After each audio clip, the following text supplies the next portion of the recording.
Well, thank you. Thank you, Luke. Thank you, everybody. So this is my family. Yeah, I'm Paul. I guess you're saying you introduced me, so I was going to skip that part. But this is my family in 2012. I had worked for a company for 10 years, and I got let go. I was laid off. I was between jobs, and I had three kids between the ages of 1 and 4, and a wife that did not work and stayed in the home. And I thought, well, how big of a deal is this? Is this? I just have to get a job. Let me see if I can figure it out. I'd worked for that company for a decade, so it had been a while since I, needed to look for something. And I'm like, okay, I think I got this. And I'm applying for jobs, and I'm not getting results, and I'm paying my bills out of my savings, and days have turned into weeks, and weeks have turned into months. And slowly but surely, one day I woke up and I felt completely emasculated. I felt like I was a failure as a man. I was a failure as a husband and as a father, as a provider. And it was gut-wrenching. And candidly, I didn't know what to do with that. And I had to take a step back from the whole thing. And I thought, what am I going to do? And I thought, there's a couple ways you can do this, Paul. And I decided to go for, what am I good at? Let me lean into my strengths. And so one thing that I've always been able to do well is tap into being able to innovate. And so I thought, what can I do to come up maybe with some different ways to approach corporate job search? And with what I came up with over the next 10 years, I ended up tripling my corporate salary. Anytime I ever needed to look for a job or wanted to look for a job, I could get multiple offers in 4 to 6 weeks flat, over and above previous title and salary. I started a nonprofit with about 20 other people around the corporate function that I worked in, and we grew it to 42,000 people in 52 countries in the first 5 years. And I became a globally known expert in my field, and I made more than my last two bosses. And it sounds like that to brag. It really isn't. If you've ever think about, a boss or command structure, and you're talking to your direct superior and angling for more budget or bonus or something, and they go, you already make more than I do now as it is. It's kind of awkward. It's not something that, and I thought to myself, no, I wouldn't have thought that. God, it's curious. And I said, why is that? In my, my own way to both individuals. And they said, I knew that you would help me look good to my boss. I knew that you would help me hit my bonus. I knew I could give things to you and they were going to get done. And I was like, okay. And somebody said, you should get this to more people, what you've come up with. And I said, man, I'm not a career coach. I'm a sales training guy. I was traveling all over the world teaching salespeople how to sell and managers how to be leaders of sales teams. And he said, no, but that's what makes you special with this. So what do you mean? And they said, most career coaches are out of touch. They kind of HR purists, and they themselves haven't had to hunt for a job in 20 plus years. They don't really get it. But you are the person that would employ you for your services. You know how to get after it. You know how to get in the conversations and how to turn them into offers. You've learned how to sell yourself to hiring managers. And I said, I never thought of it that way. And so that's what I, kind of started doing. I did 3 pilots of what I'm going to talk to you about today. And the program's just exploded. And, Luke's been through it. And it's just a way to be empowered in a world where we're shackled by a lot of things we can't control. And that's kind of what I'm here to kind of share what my experience was with that. So next slide, please.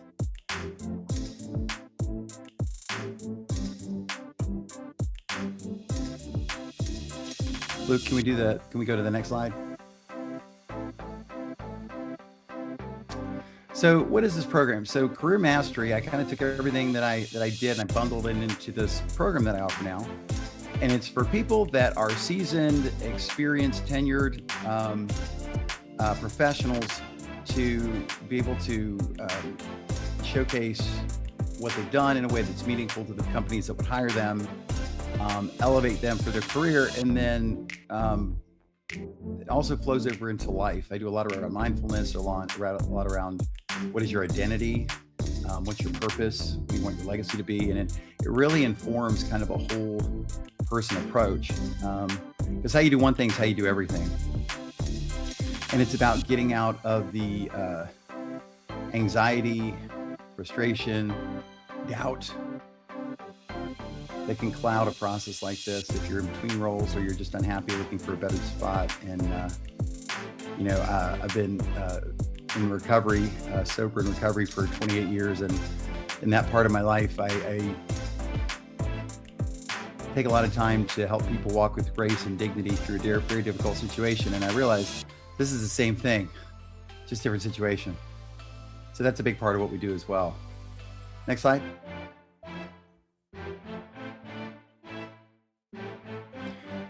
So basically, where people are getting it wrong is they're talking about what they do.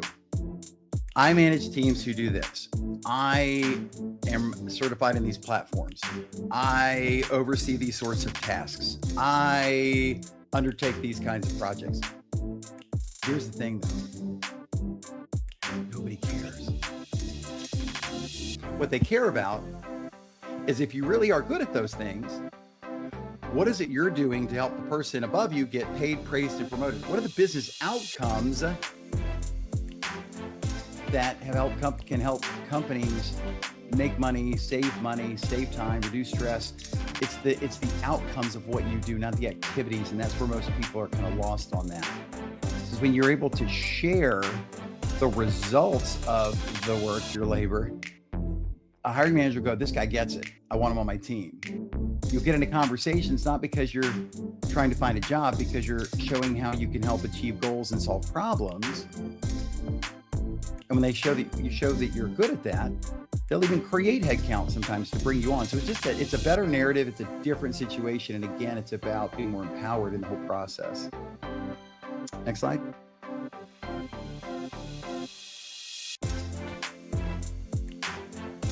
And so, like I was saying before, I just love this quote. For a sailboat with no destination, there's no such thing as a favorable wind. So what are you running from? What are you running to?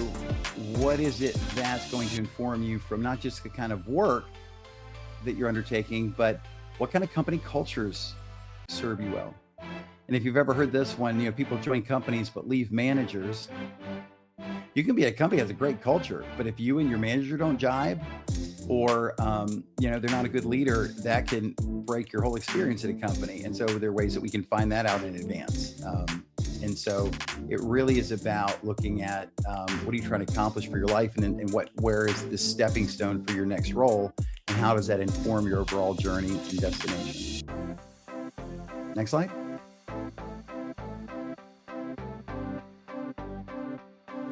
So this is what matters. So to get hired, to stand out, there are 3 pillars. People have to know, like, and trust you. Knowing you is knowing your journey, knowing what you have undertaken and gone through in your different stages of earning additional responsibility in your career. Knowing how you look at things and situations. What's your paradigm? What's your take? How do you get things done? And then likability. We spend a lot of time on executive presence and having a level of gravitas, etc. But there's also that human part of smile, common ground. So people say, oh, you're somebody like me. We spend a lot of time on talking about our differences, which are to be honored, but it's our commonalities. It's where we come together, is where we thrive. It's where we connect as humans. It's where we get dopamine release of, ooh, I get you, you get me. And there's a lot to be said for that. And then trust. And trust is 2 parts, character and competence. Character, you have integrity. You show that you do what you say you're going to do, that you are trustworthy. So character and competence. And competence is that you're really good at the work. You've got the street cred, you've got the skills to come in and make a difference and an impact with the work that they need to get done. And so again, I mentioned results over activity, but from a positioning standpoint, there's a difference between showing up in an interview because you need to get the job or want to get the job, and instead showing up in an interview, you're ready to have a conversation, how are you going to give value to the humans that need to hire for this role, to understand what are the goals they haven't been able to achieve yet because the right person hasn't been in the spot, whether it's a new spot or somebody else is, vacating. And what are the problems that they're trying to solve, and what are the impacts of those problems on themselves, others, the areas of their responsibility, so that you can prescribe how you would help in both of those areas with what you do. And it's a big difference. Next slide.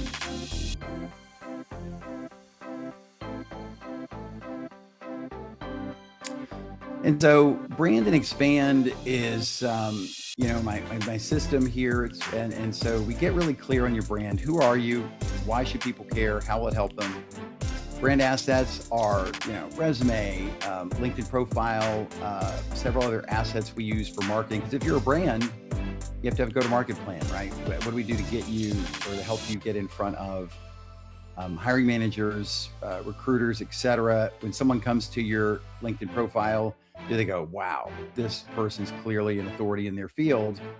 Or do you still have that, gray image in your banner photo behind your profile, headshot, or something that looks pretty but doesn't really say much about you and your accomplishments professionally, as for an example. And then strategies on applying for jobs and networking. And here's the thing: if you just take a few things away from today, with me at least, here's one of them.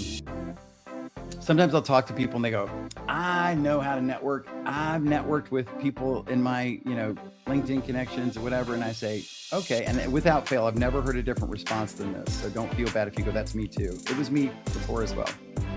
And I go, let's make sure we're talking about the same definition of networking. And they go, okay. And I say, here's how not to network. Let's start there. And I said, here's what networking is not. Reaching out to people that you know on LinkedIn and say, hey, I'm looking for a new job. Do you know anyone that's hiring for the kind of work that I do?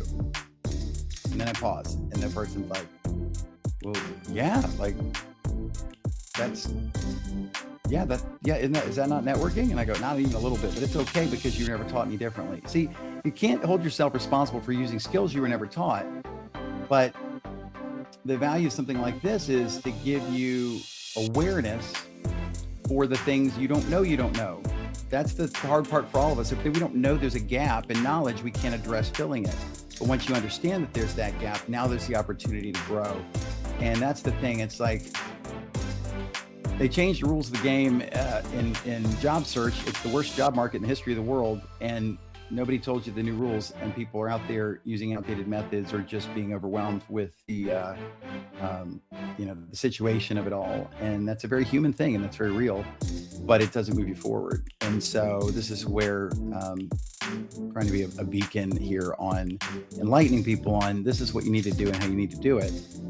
And then next is how to nail the interview, how to kind of master the interview, what to say, what to ask, how to show up. And then the fifth piece is kind of the overall action planning and execution, and informing this as this isn't just something I'm doing to get a job. A lot of the things that we teach people are, I want you to see this as this is who I am now professionally speaking. Because when you do this stuff correctly, even after you land the job, if you continue to do the things to elevate your brand, you'll have people come to you and you'll start attracting opportunities for consulting work, speaking gigs, full-time jobs. And it's really, really empowering. And again, you get to have a level of control in an area of your life that most people do not. Because I don't know what the economy is going to do. I don't know the decisions my company is going to make moving forward. I don't know if my boss is going to be replaced overnight. You know what I do know is there are things that I can do to elevate my brand, my authority, helping others with the knowledge that I have in the area that I'm an expert in, so that you've got, when you've got three people in your back pocket that say, you know what, I know you're happy where you are now, but man, I got to say, if you're ever looking to make a move, please tell me I'm your first call. You get to not care as much about those things, right? But you have to earn the right to get those. And it's simple, but it does require a level of discipline. It does require a level of focus. without necessarily having upside down days where you're spending more time, doing your work and things like I'm talking about here than spending time with your family. I'm not talking about that, but I'm talking about being deliberate, just like brushing your teeth. It doesn't take a lot of time, but you probably should do it every day, right? Because you've made it a priority. That's all I'm saying with a lot of this. Next slide. And so I've got a community of professionals that, if you're part of our fold, you're in with us for life. And it's not about the next job. I say we're like your talent agents, the same way that professional athletes and movie stars have an agent to get them from project to project. And so if you are looking for something after you land, you're still in the fold, you come back to the table. But I think it's even bigger than that. I mean, with what we're growing here, even when people are happy, even if you're good, I might approach you and say, hey, I've got somebody else in the community that's expanding a team and they're looking to hire somebody. You've got the skill set in the background to probably raise. Are you open to having a conversation? So it's not just when something's bad to get you to a place of neutral. It's about even when you're good, can this get better? And so I think that's more of the holistic, comprehensive future-proofing your career aspect of kind of what we have here. Next slide.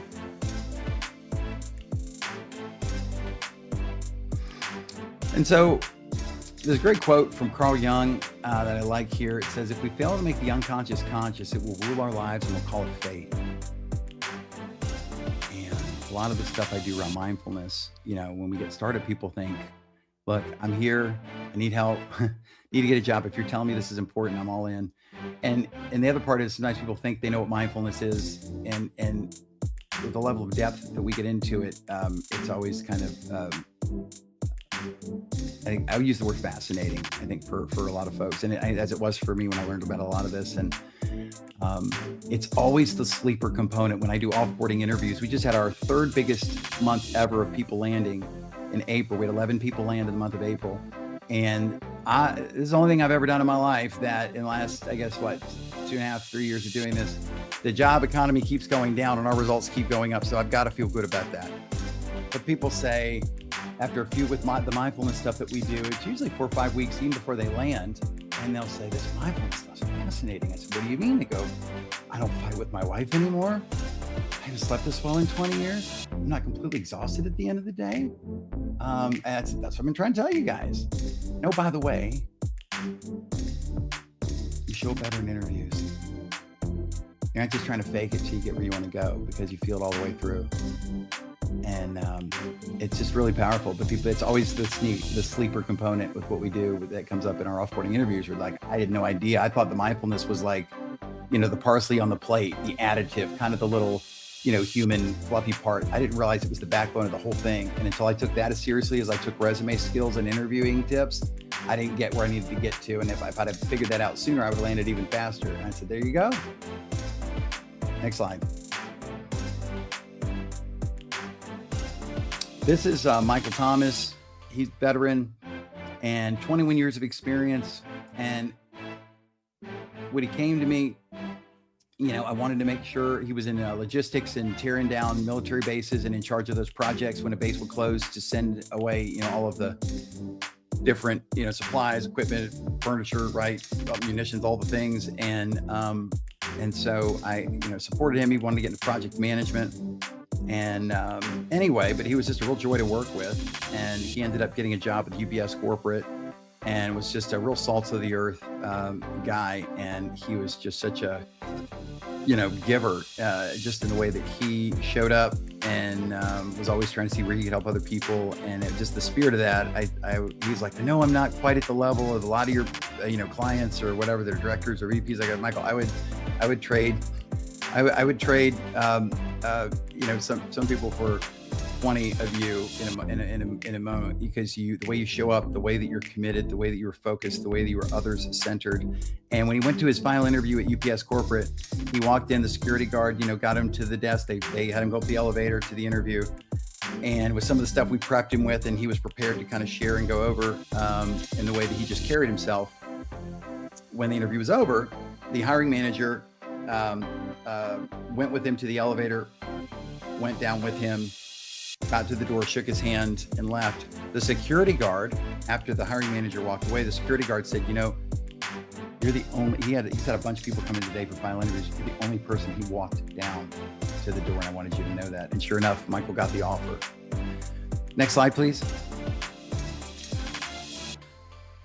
And so anyway, I really appreciate the time. If there's anything I can do to make your life better, let me know. One of the things that we do is a comprehensive career strategy report that is extremely detailed. It'll show you who you're competing with for jobs. It'll show you your strengths, weaknesses, opportunities, and threats for you as a job seeker in the market, what titles and industries are particularly compelling and better opportunities for you now based on the market, what you're doing. And so if you want to schedule time with me, it's a very detailed report. We usually charge for these. I'll do one gratis for anybody that is a part of this community and doing something here.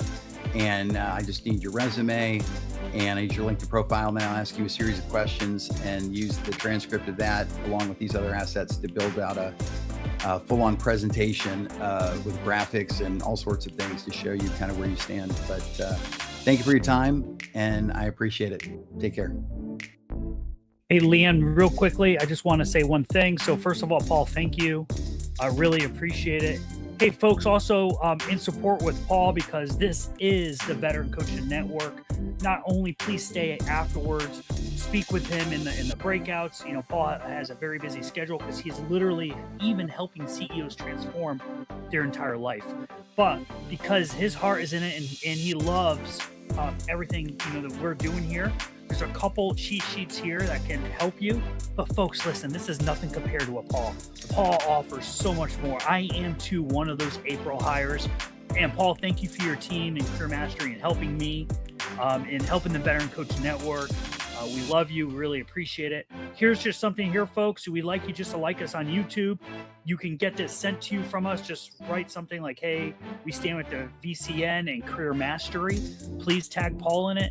And these can be yours too right after at the end of this for free. Thank you. Over to you, Leanne. All right. Always inspirational, Paul. Thank you so much.